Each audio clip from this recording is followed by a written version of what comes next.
Welcome back guys to our YouTube channel education इरा।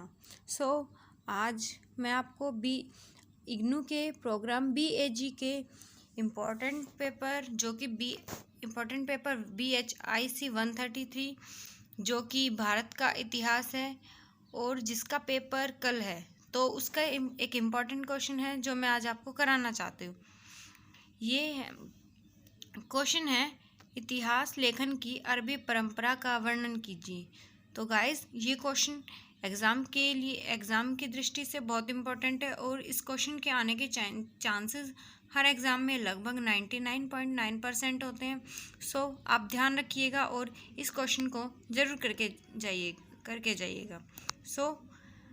अगर आपको इस क्वेश्चन की PDF भी चाहिए तो आप हमारे टेलीग्राम चैनल एजुकेशन इरा से जुड़ सकते हैं और इसकी PDF ले सकते हैं। इसका लिंक मैं आपको डिस्क्रिप्शन में दे दूँगी।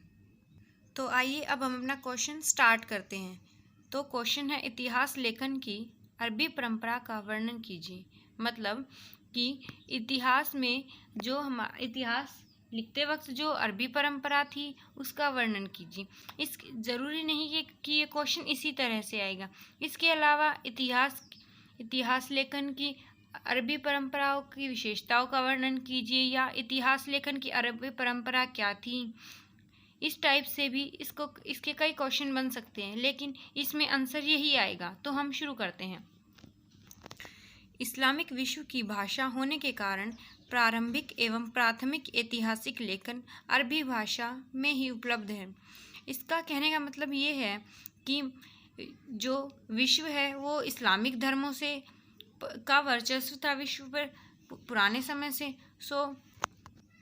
इस्लामिक विश्व होने के कारण उसमें अरबी भाषा का प्रचलन कुछ ज़्यादा ही था। इस कारण से हमें जो ऐतिहासिक लेखन मिलता है या फिर इतिहास से जुड़ी कोई भी जानकारी मिलती है वो अरबी भाषा में ही मिलती है। अरबी भाषा राजनीतिक और सैन्य घटनाओं के अतिरिक्त सामाजिक, आर्थिक, राजनीतिक और धार्मिक आदि जीवन को भी सम्मिलित करती है। मतलब जो अरबी भाषा है उसमें सिर्फ इस्लामिक विश्व होने के कारण ऐसा नहीं है कि सिर्फ राजनीति और जो सैन्य घटनाओं हैं उन्हीं का वर्णन हो।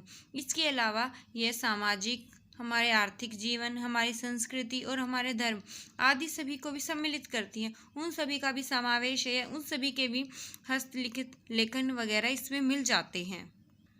तो हम इस क्वेश्चन को इम्प्रेसिव बनाने के लिए या अदर क्वेश्चन से अच्छे मार्क्स गेन करने के लिए इसको पॉइंट्स में लिखेंगे तो वो ज़्यादा बेटर होगा। तो मैंने इसीलिए इसको पॉइंट्स में लिखा है ताकि आपको समझने में भी आसानी होगी और एग्ज़ाम चेकर क्वेश्चन के पॉइंट्स को देखकर ही मार्क्स ज़्यादा देते हैं। तो आइए करते हैं फर्स्ट पॉइंट। अरबी भाषा का ज्ञान न केवल शासकों, राजनीतिक घटनाओं और राजसी परिवेश के इर्द गिर्द अथवा सामान्य जन के जीवन को भी व्याख्यात करता है।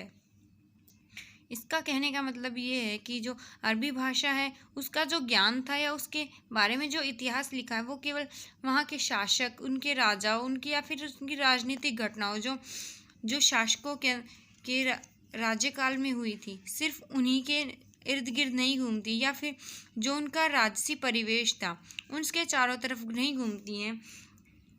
अरबी भाषा है जो वो सामान्य जन यानी हमारी जो आम जनता है उसके जीवन को भी व्याख्यात करती है। मतलब उसका इस्लामिक समय के दौरान जो सामान्य जनता थी उसका जीवन कैसा था या वो किस परिवेश में रहती थी, वो इस बात का भी वर्णन बखूबी करती है। सेकंड पॉइंट, अरबी भाषा का अधिकतम दृष्टिकोण लोकतांत्रिक था।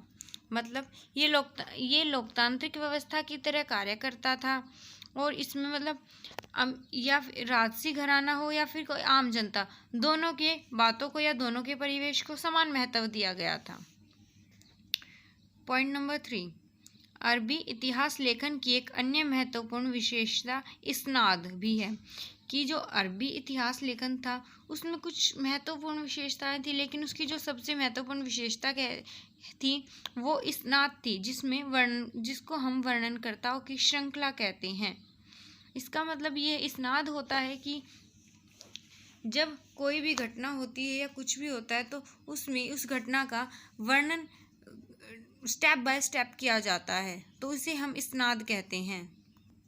पॉइंट नंबर 4, अरबी इतिहास लेखन के दौरान ही मसूदी ने भूगोल और इतिहास को जोड़ने की परंपरा अथवा आयाम शुरू किया।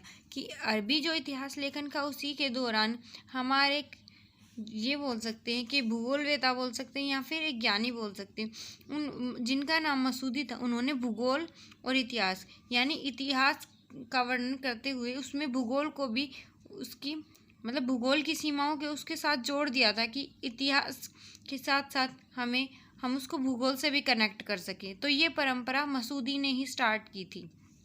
सो नेक्स्ट पॉइंट है, वैज्ञानिक इतिहास के तहत भौगोलिक एवं ऐतिहासिक विकास के साथ कारण और प्रभाव तथा व्याख्या को जोड़ा गया। मतलब जो हमारा वैज्ञानिक इतिहास था उसके तहत भूगोल और इतिहास का जब विकास किया गया दोनों को मर्ज करके, तो उसके साथ उसके कारण क्या होंगे या उसका क्या प्रभाव पड़ेगा तथा उसकी व्याख्या को जोड़ दिया गया। कि कारण प्रभाव होने के साथ साथ इसको एक्सप्लेन किया गया कि कैसे क्या किया जाएगा। हमारा 6 पॉइंट है, ये पॉइंट हमारा मतलब जो ये संविधान है की बुक है जो इतिहास वाली है, इसमें 12वीं शताब्दी से स्टार्ट की है, लेकिन इसमें एक पॉइंट 11वीं शताब्दी का भी ऐड किया था जो इम्पोर्टेंट है। मैंने वो भी इसमें कवर किया है, तो आप इसको ध्यान से देख लीजिएगा। 11वीं शताब्दी के दौरान अरबी भाषा लेखन में एक बड़ा बदलाव आया। कि जब 11वीं शताब्दी थी तो अरबी भाषा में काफ़ी बड़ा बदलाव आया था, जो कि ये इसमें अधिकारियों और दरबार के विद्वानों ने केवल शासकों और उनसे जुड़ी घटनाओं को लिखना प्रारंभ कर दिया। इसमें जो पहले जनसाधारण और शासक दोनों के बारे में लिखा जाता था, लेकिन जो दरबार में बैठने वाले अधिकारी थे या जो विद्वान थे, उन्होंने शासकों को की प्रशंसा बटोरने के लिए और अपनी जय जयकार के लिए या फिर अपना ओहदा बढ़वाने के लिए सिर्फ शासकों से जुड़ी घटनाओं को ही लिखना प्रारंभ कर दिया, जिससे सामान्य जीवन का इतिहास लेखन धीरे धीरे विलुप्त होने लगा। जिससे अन्य अधिकारी या फिर दरबार के विद्वानों ने भी कुछ ऐसा ही किया और यह केवल अधिकारियों, राजदरबारियों और राजसी घरानों पर ही सिमट कर रह गया। इसने लगभग जनसामान्य की जैसे पहचान, उनका जीवन, उनका परिचय ही छीन लिया हो। अब हम करते हैं हमारा लास्ट पॉइंट 7th, अरबी इतिहास लेखन आम लोगों की बजाय अभिजात वर्ग और दरबार की राजनीति पर केंद्रित हो गया। जैसा कि हमने पिछले पॉइंट में पढ़ा था कि 11वीं शताब्दी के दौरान जैसे जैसे अधिकारियों और दरबार के विद्वानों ने राजाओं और शासकों पर लिखना शुरू किया, जनसाधारण जैसे विलुप्त ही होने लगी और यह इतिहास लेखन आम लोगों की बजाय अभिजात वर्ग और दरबार की राजनीति यानी दरबारी या फिर शासकों उन पर ही केंद्रित होकर रह गया, जिसने अब आम जनता की जैसे पहचान ही खो दी हो। तो आप इस टाइप से समझ के कुछ मेन पॉइंट्स बना के और उसमें सब हेडिंग्स के थ्रू लिखेंगे तो आपको 20 में से 18 या 19 मार्क्स कंफर्म मिलेंगे। तो आपको मेरी ये वीडियो कैसी लगी कमेंट कीजिए और अच्छी लगी हो तो लाइक एंड शेयर भी कर दीजिए। और अगर आपको इसकी PDF चाहिए तो आप मेरे टेलीग्राम चैनल से जुड़ सकते हैं, आपको वहाँ पर इसकी PDF मिल जाएगी, लिंक डिस्क्रिप्शन में दे दिया गया है। Thank you. नेक्स्ट वीडियो के लिए जुड़े रहिए।